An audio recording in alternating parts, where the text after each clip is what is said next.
అందరికీ వివిధ రాజకీయ పార్టీలో ఉన్న వ్యక్తులకు అలాగే మాజీ సర్పంచ్లకు ఎంపీటీసీలకు సింగిల్ విండో డైరెక్టర్లకు ఉప సర్పంచ్లకు వార్డు సభ్యులకు పెద్దలందరికీ అంబేద్కర్ గారి 133వ జయంతి శుభాకాంక్షలు.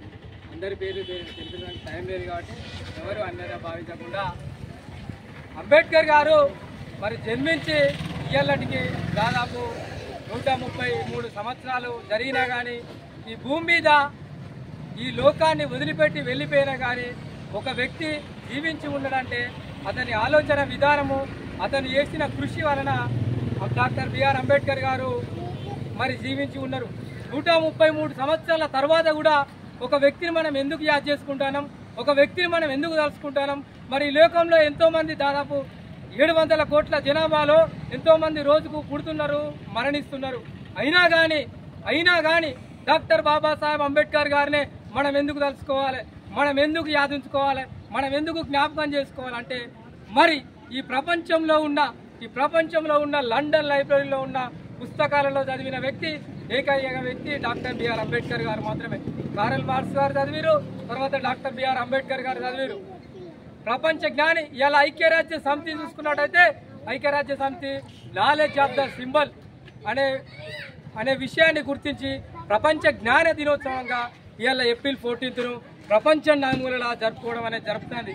ఇది అంబేద్కర్ జయంతి అనేది కేవలం ఒక వాడకట్టుకో, ఒక కులానికో, ఒక మతానికో, ఒక సాంప్రదాయ ఆచారాలకు సంబంధించి కాదు. అన్ని వర్గాలకు, అన్ని మతాలకు, అన్ని దేశాలకు, అన్ని ప్రాంతాలకు సంబంధించిన అతిపెద్ద పండుగ డాక్టర్ బాబాసాహెబ్ అంబేద్కర్ గారి జయంతి. ఇలా డాక్టర్ బాబాసాహెబ్ అంబేద్కర్ గారిని చూసుకుంటే మనకు ఒక ఆలోచన ఉంటుంది. డాక్టర్ బాబాసాహెబ్ అంబేద్కర్ గారు ఫలానా సామాజిక వర్గానికి చెందిన వ్యక్తే కావచ్చు, వీళ్ళు ఎక్కువ ఓన్ చేసుకుంటారు కావచ్చు, ఈయన మనోడు కావచ్చు, ఆయన మనోడు కాదు కావచ్చు అనే విషయము మనకు ఉండొచ్చు. కానీ ఇవాళ డాక్టర్ బాబాసాహెబ్ అంబేద్కర్ గారు 3 పార్టీ ఆర్టికల్ ప్రకారం మొట్టమొదట బీసీలకు రిజర్వేషన్లు కలిగించిన వ్యక్తి డాక్టర్ బాబాసాహెబ్ అంబేద్కర్ గారు. 341 ఆర్టికల్ ద్వారా ఎస్టీలకు రిజర్వేషన్ కల్పించిండు. 342 ఆర్టికల్ ద్వారా ఎస్సీలకు రిజర్వేషన్ కల్పించిండు. ఇవాళ నిరుపేద వర్గాలకు కూడా, ధనవంతులలో కూడా, పేద వర్గాలకు అంటే ఉన్నత వర్గాల్లో కూడా పేదలకు ఈడబ్ల్యూఎస్ రిజర్వేషన్ వర్తించింది. ఈడబ్ల్యూఎస్ రిజర్వేషన్ వచ్చింది అంటే అన్ని సామాజిక వర్గాల్లో ఉన్న పేదలు ఎక్కడున్నా కానీ వాళ్ళకు కూడా ఆర్థికంగా ఎదగడానికి రిజర్వేషన్లు ఇస్తేనే పేదలందరూ పోయి ఉన్నతులుగా సమాజ స్థాపన జరుగుతున్న ఉద్దేశం కొద్దీ ఈడబ్ల్యూఎస్ రిజర్వేషన్ తీసుకోవడానికి కూడా ఆనాడు రాజ్యాంగం రాసిన డాక్టర్ బిఆర్ అంబేద్కర్ గారు మాత్రమే మూలమైన అనేది తెలియజేస్తున్నాం. ఇవాళ రిజర్వేషన్లు అనేటివి కేవలం ప్రతిభకు కులమానం కాదు. రిజర్వేషన్లు అనేటివి అసమానతకు కులమానం. రిజర్వేషన్లు అనేటివి సమానత్వానికి, అసమానతలు రూపుమాపడానికి మాత్రమే రిజర్వేషన్ అనేది కులమానం. ఇలా బాబాసాహెబ్ అంబేద్కర్ రాజ్యాంగం రాసిండా, ఆయన ఒక్కడే రాసిండా? అరే 7 మంది రాజ్యాంగ రచన కమిటీలో 7 ఉన్నారు. రచనా కమిటీ అధ్యక్షుడిగా ఆయన ఉన్నాడు.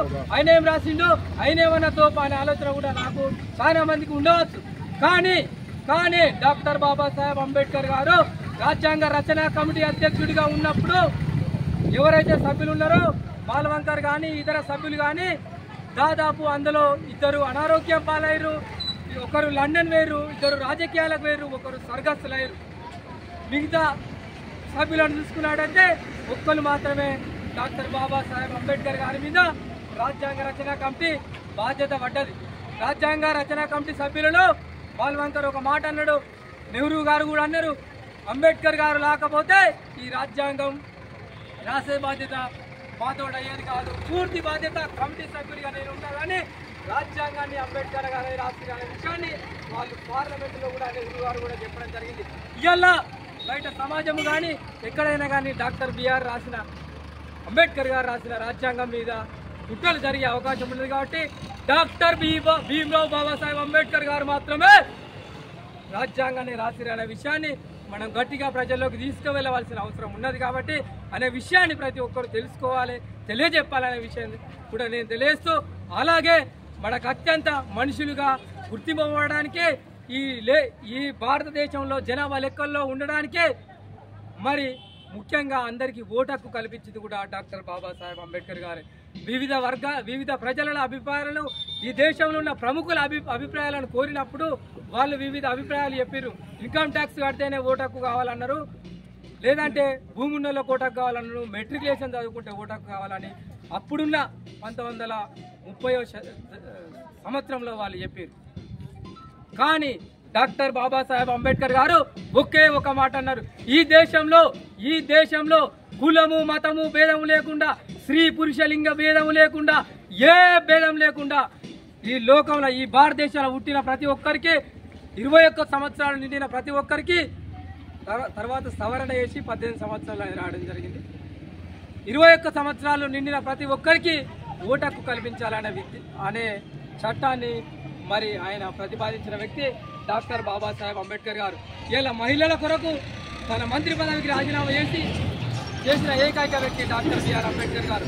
మహిళలకు 33% రిజర్వేషన్ కల్పించిన వ్యక్తి డాక్టర్ బిఆర్ అంబేద్కర్ గారు.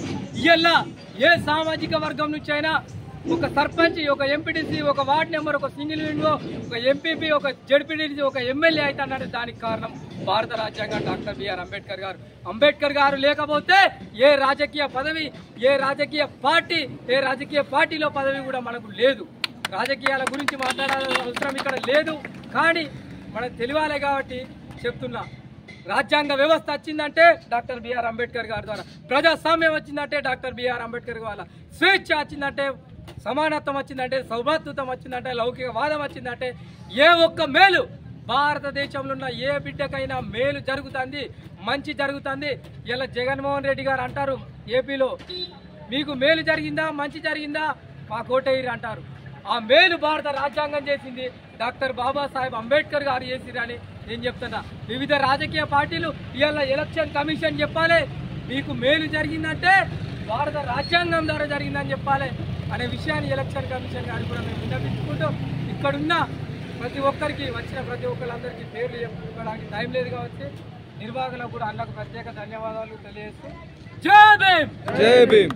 వర్ధిల్లాలే భారత రాజ్యాంగం, వర్ధిల్లాలే భారత రాజ్యాంగం.